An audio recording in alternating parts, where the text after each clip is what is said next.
چاند رات شریعت اسلامیہ میں لیلۃ الجائزہ کہلاتی ہے، اور اللہ تعالیٰ جل شانہ بندوں کو اس رات نوازتا ہے کہ پورا مہینہ تم نے روزے رکھے اور اب میں تمہیں اس کا صلہ عطا کروں گا۔ اور لیلۃ الجائزہ میں اللہ عیدی عطا کرتا ہے، اور بندوں کو وہ عطا کرتا ہے جو وہ سوچ بھی نہیں سکتے کہ ہمارا مالک ہمیں کیا کیا عطا کرتا ہے۔ ہر شخص جو عیدی دیتا ہے وہ اپنی طاقت کے مطابق دیتا ہے نا۔ آپ کو بھی بچپن میں عیدی ملتی رہی ہوگی، اب بھی ملتی ہوگی، تو کوئی 10 روپے، کوئی 20 روپے، کوئی 50 روپے، لیکن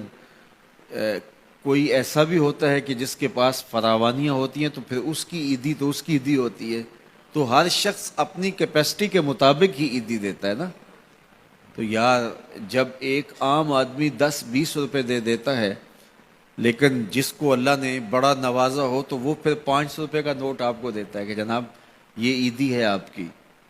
تو پھر اللہ کتنی عیدی دیتا ہوگا، وہ کتنی کرم نوازیاں فرماتا ہوگا۔ تو یار جب عیدی لینے کا وقت ہو اس دن ہم بازار میں ہوں،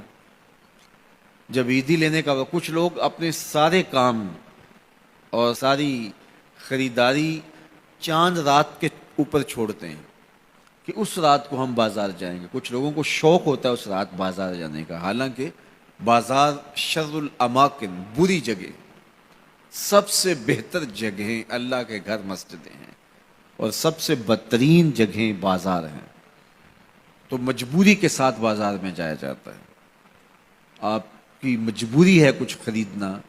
اور اگر آپ کاروبار کرتے ہیں تو آپ کی مجبوری ہے کچھ بیچنا، تاکہ آپ اس خرید و فروخت سے اپنے بچوں کا رزق کما سکیں یا اپنی ضروریات کو وہاں سے جا کے خرید کے لا سکیں، تو وہ مجبوری ہے۔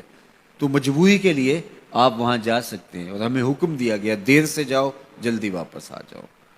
مسجد میں حکم دیا گیا ہے جلدی جاؤ دیر سے واپس آؤ۔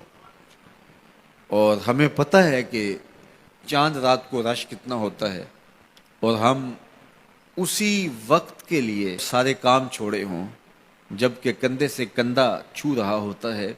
اور مرد و زن کا اختلاط بھی وہاں ہوتا ہے، تو پھر اپنے آپ کو بچانا اور اپنے آپ کو محفوظ رکھنا اور اپنی نظر کی عفت اور پاکیزگی کا خیال رکھنا کتنا مشکل ہو جائے گا۔ اپنے آپ کو آزمائش میں ہی کیوں ڈالا جائے کہ جس میں ہم پورے نہ اتر سکیں۔ تو اس لیے یہ بات ذہن میں رکھیے گا کہ یہ لیلۃ الجائزہ ہے، یہ جولی پھیلا کے رب سے مانگنے کا وقت ہے،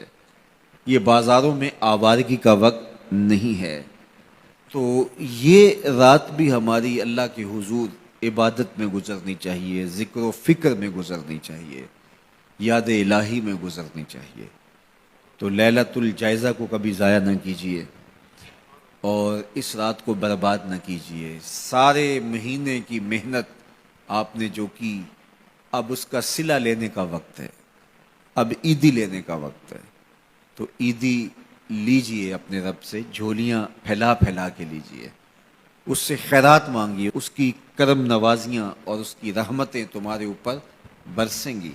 تو ان کو اپنے دامن میں سمو لیجئے۔ تو اپنی ضروریات کے لیے اور وقت نکالیے، اور عید کا دن بھی اللہ نے ہمیں 5 نمازوں کے علاوہ ایک اضافی نماز عید کی ہمارے اوپر واجب کی ہے۔ عید کے دن تو لوگ فرض نمازیں چھوڑ دیتے ہیں، جبکہ عید کے دن فرض نمازوں کے علاوہ ایک اضافی نماز رکھی گئی ہے۔ تو یہ ہمارا امتحان تھا،